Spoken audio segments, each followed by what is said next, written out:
Alright, kabalen. Mga bilis at di na ako nakatiis at talagang antig na antig ang puso ko sa pusang ito. Kaya nirescue ko na agad siya at hindi na ako nagantay kung merong may-ari sa kanya o wala. Kasi kung merong may-ari sa kanya, hindi siya mapapabayaan ng ganyan, di ba? So, anong tawag dito? I consider na stray cats talaga siya at saka kailangan niya ng tulong. Kaya, ayun, lola nyo agad-agad. So, let's go. Yan, unang-una, pinaliguan muna natin siya para tanggal yung kanyang mga dumi at mga kuto.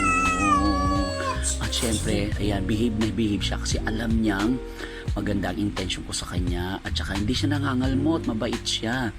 Oo, alam niya siguro na ay alagaan ako nito, diba? Yan, unang sabak niya, ligo agad.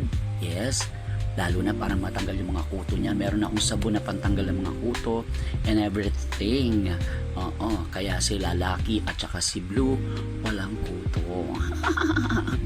Alright.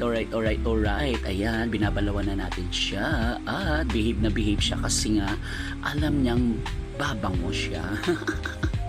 Alright. Yung kanyang mga sugat, wala naman yung malalim na baka masaktan siya. Hindi. Mga mabababaw lang. So, gusto ko rin magamot agad.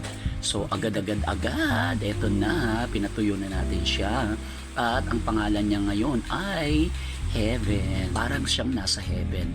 Okay, ayan. Binilisan na natin para magamot ko yung kanyang mga sugat. Yan.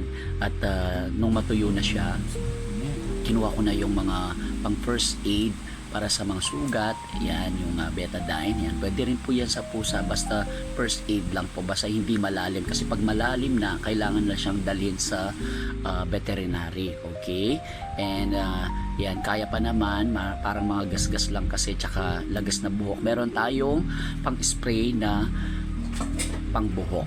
Okay, and this time, ayan, nilagay ko muna siya sa isang kulungan para hindi manibago yung dalawang pusa ko, si Lucky tsaka si Blue. Baka kasi awayin siya.